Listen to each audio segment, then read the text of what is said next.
Friends, welcome to the notes book ice. मेरा नाम है डॉली और हम करंट का एक इतना सेंसिटिव टॉपिक लेके आए हैं जो जॉब्स के ऊपर है। ठीक है, कि जलवायु परिवर्तन का जॉब्स के ऊपर किस तरह से खतरा है, इसके बारे में हम आज चर्चा करेंगे।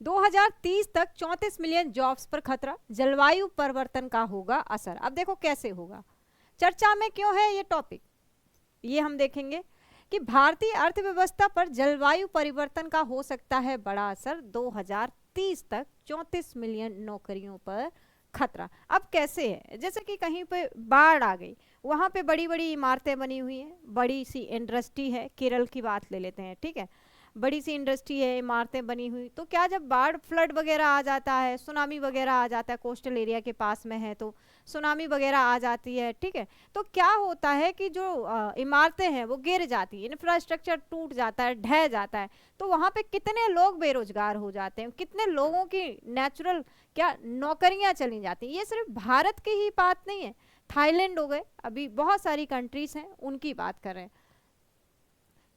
NASCA कैप की रिपोर्ट की में बताया गया है कि एशिया प्रशांत क्षेत्र में 1/3 देश व हर साल उनकी कुल अर्थव्यवस्था GDP का कम से कम 6% नुकसान हो रहा है। हर साल की बात करें, एवरी ईयर की अगर बात करें तो कितना 6% GDP का, बहुत ज़्यादा हो जाता है कि 6% GDP का नुकसान हो रहा है। संयुक्त राष्ट्र आर्थिक और सामाजिक आयोग ये की रिपोर्ट आई है, उनके अकॉर्डिंग पे ये डेटा आया है कि जलवायु परिवर्तन पर परिवर्तन का नौकरियों पर किस तरह से इफेक्ट पड़ेगा। जलवायु परिवर्तन आज दुनिया की सबसे बड़ी समस्याओं में से एक है। यह न केवल पर्यावरण को प्रभावित करता है बल्कि अर्थव्यवस्था पर भी गहरा प्रभाव पड़ता है। संयुक्त राष्ट्र आर्थिक सामाजिक आयोग ने अपनी हालिया रिपोर्ट, ठीक है, रिपोर्ट में क्या क्या बोला, आर्थिक सामाजिक सर्वेक्षण एशिया और प्रशांत 2025 में बताया है। ये जो रिपोर्ट्स हैं उसमें बताया है कि जलवायु परिवर्तन के कारण एशिया प्रशांत क्षेत्र में कई देशों को भारी आर्थिक नुकसान झेलना पड़ रहा है। बार आए दिन आपने सुना होगा इस कंट्री में, अभी म्यांमार में बहुत खतरनाक अर्थक्वेक आया था, जिससे क्या हुआ, कितने लोगों की तो डेथ हो गई, इंफ्रास्ट्रक्चर डाउन हो गया, चला गया, बिल्कुल है ना, कितने लोगों के घर चले गए, कितने लोग बेरोजगार हो गए, आर्थिक नुकसान उठाना पड़ रहा है। जलवायु परिवर्तन भारत और अन्य देशों की अर्थव्यवस्था को क्या कर रहा है, प्रभावित कर रहा है। अब देखो आर्थिक नुकसान क्या है जलवायु परिवर्तन से। रिपोर्ट के अनुसार एशिया प्रशांत क्षेत्र 1/3 देशों को हर साल उनकी कुल अर्थव्यवस्था का कम से कम, मैंने अभी बताया, 6% नुकसान हो रहा है। यह नुकसान जलवायु से जुड़ी घटनाओं जैसे बाढ़, गर्मी की लहरें, सूखा, तूफान के कारण हो रहा है।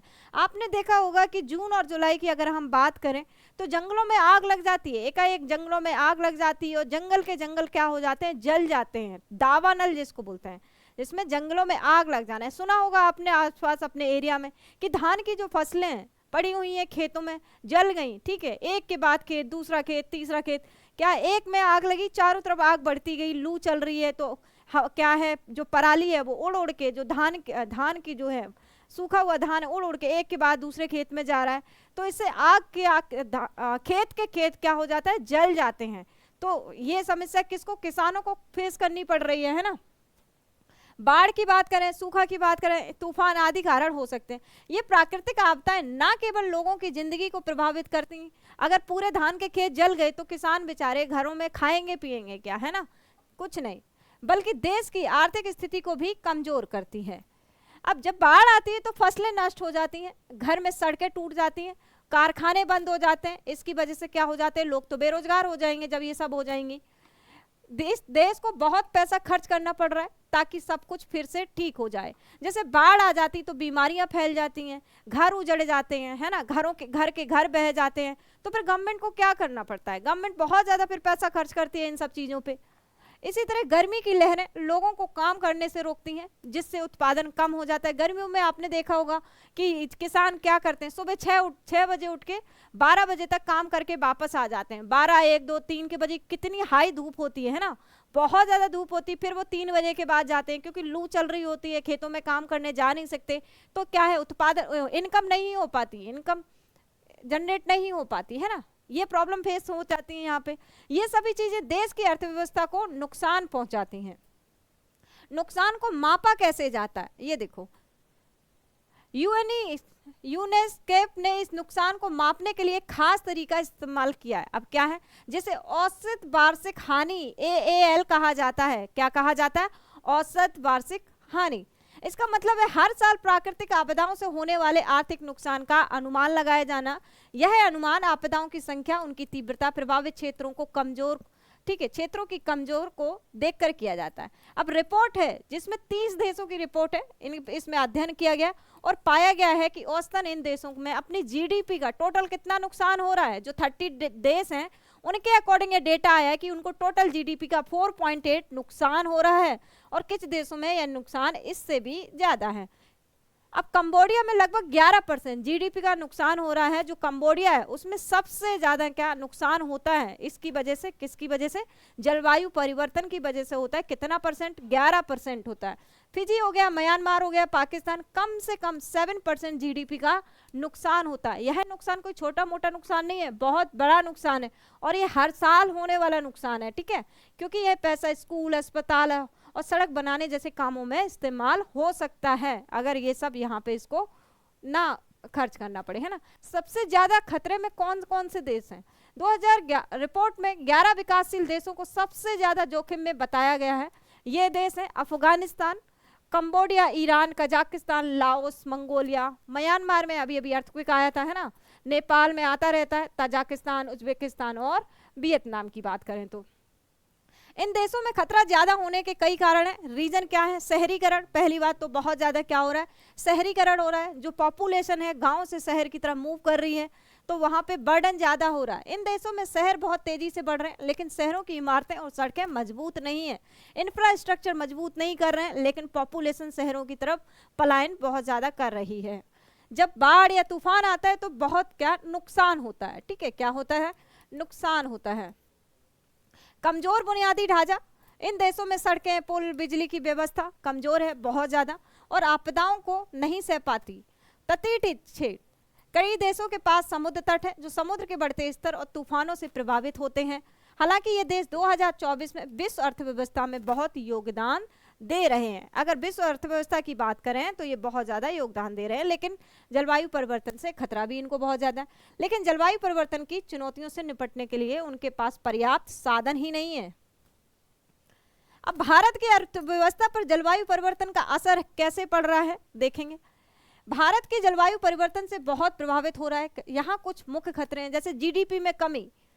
एशियाई विकास बैंक ADB की अगर बात करें तो उनके अनुसार अगर जलवायु परिवर्तन को नहीं रोका गया तो 2007 तक भारत की GDP में 24.7% का नुकसान होगा। कोई भी जिंदा नहीं रहेगा, हम तो रहेंगे ही नहीं, है ना। तो ऐसा सोच के तो क्या करते हैं, कार्बन को ज्यादा नहीं उत्सर्जित करते, है ना। काम करने की क्षमता में कमी। गर्मी की लहरों के कारण लोग कम समय तक काम कर पाते हैं। 2030 तक भारत में 34 मिलियन नौकरियां खतरे में हो सकती हैं। बताया कैसे? बाढ़ आ गई है ना, इंफ्रास्ट्रक्चर ढह गया, कंपनियां चली गई, है ना, इंडस्ट्री चली गई तो बेरोजगार हो गए, फसलें बह गई तो लोग बेरोजगार हो गए। तो ये सब रीजन है। इससे GDP को 4.5 का नुकसान हो सकता है। कृषि पर कैसे असर पड़ा? हमारे देश में 60% से ज्यादा लोग कहाँ अभी भी गांवों में निवास कर रहे हैं। अगर बाढ़ आ गई, सूखा पड़ गया, आग लग गई, इन सब से किसको इफेक्ट होता है? किसानों को इफेक्ट होता है। बड़े बड़े किसानों को तो थोड़ा बहुत भी इफेक्ट, थोड़ा ही बहुत होता होगा। जो छोटे मोटे किसान है ना, तो उनको ज्यादा इफेक्ट होता है इन सब चीजों से। बाढ़, सूखा, इन सब से छोटे मोटे किसान जो होते हैं वो ज्यादा ग्रस्त हो जाते हैं। तो कृषि पर असर।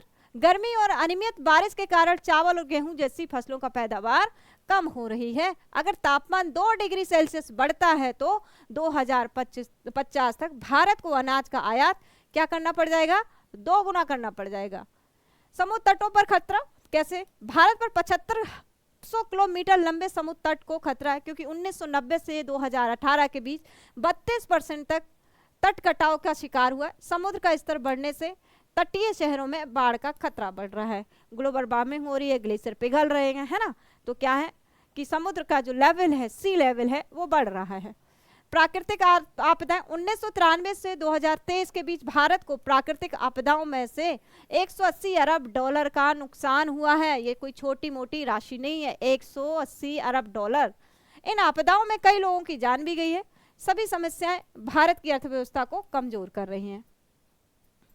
कृषि और मछली पालन पर असर कैसे? कृषि पे मैंने आपको बताया कि जो हमारा देश है उसमें 60% से ज़्यादा जो अभी भी पॉपुलेशन है क्या है, कृषि पे डिपेंडेंट है ना। गांव वाले जो कहाँ रह रहे हैं, एग्रीकल्चर ही कर रहे हैं।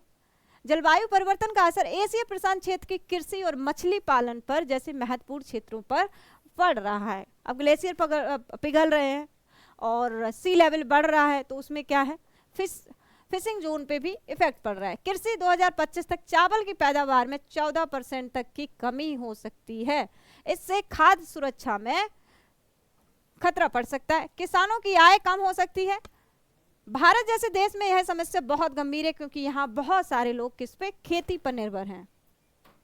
मछली पालन की बात करें तो कि मछलियों की संख्या कम होने के कारण 2025 तक उष्णकटिबंधीय मछलियों के भंडारण में 30% तक की कमी हो सकती है। इससे मछुआरों की आजीविका पर असर पड़ेगा जो कोस्टल एरिया में। ऊर्जा क्षेत्र की बात करें, भारत, इंडोनेशिया, चीन जैसे देश जो कोयला तेल पर निर्भर हैं, उन्हें नवीकरणीय ऊर्जा की ओर बढ़ने की चुनौती का सामना करना पड़ रहा है और नौकरियां और आय क्या हो रहा है, कम हो सकती हैं। ठीक है, अब नुकसान को कम करने के उपाय देखो भाई, इस नुकसान जो हो रहे हैं उसको हम कैसे कैसे कम कर सकते हैं।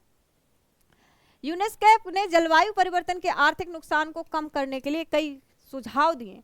एक तो नंबर 1 क्या, सर्कुलर इकोनॉमी की बात की गई। अब सर्कुलर इकोनॉमी होता क्या है भाई, कचरे को कम करें, संसाधनों का ज्यादा से ज्यादा इस्तेमाल करें, जैसे पुरानी चीजों को फिर से उपयोग में आना। देखो पाकिस्तान में क्या किया था कि अपना जो जितना भी कचरा था, डंपिंग यार्ड था, वो क्या जमीन के अंदर दबा दिया है ना।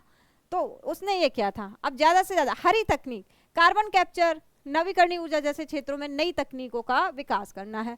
मजबूत बुनियादी ढांचा बनाएंगे, बाढ़ और गर्मी से बचने वाली इमारतें, सड़कें बनाना, जैसे शहरों में बाढ़ रोधी दीवारें बनाना। हरी वित्त व्यवस्था, टैक्स, निवेश के जरिए उन उद्योगों को बढ़ावा देना जो पर्यावरण के लिए अच्छे हैं। वैश्विक सहायता कैसे हो सकती है, green climate fund, loss and damage fund जैसे अंतरराष्ट्रीय फंड का उपयोग करके जलवायु परिवर्तन से निपटना।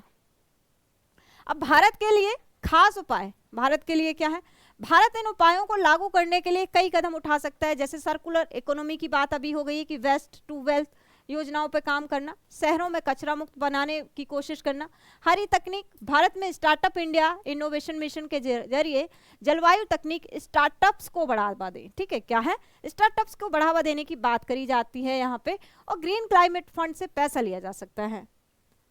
अब देखो मजबूत बुनियादी ढांचा कैसे होगा कि स्मार्ट सिटी मिशन को राष्ट्रीय जलवायु परिवर्तन कार्य योजना NAPCC के साथ जोड़ा जा सकता है। यूएई के मसदार सिटी जैसे मॉडल से प्रेरणा लेकर जलवायु रोधी विशेष आर्थिक क्षेत्र बनाए जा सकते हैं। हरी वित्त व्यवस्था की बात करेंगे, NAPCC के साथ साथ एक हरी टैक्स व्यवस्था बनाई जा सकती है, जैसे पर्यावरण के लिए अच्छे उद्योगों में निवेश बढ़े, है ना।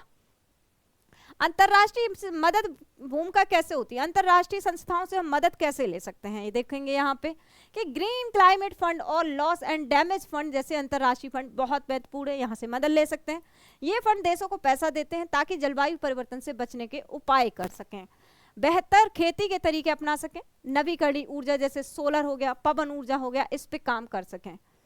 लॉस एंड डैमेज फंड को प्रभावी बनाने से इस क्षेत्र के देशों को जलवायु परिवर्तन से निपटने में बहुत ज्यादा मदद मिलेगी, है ना।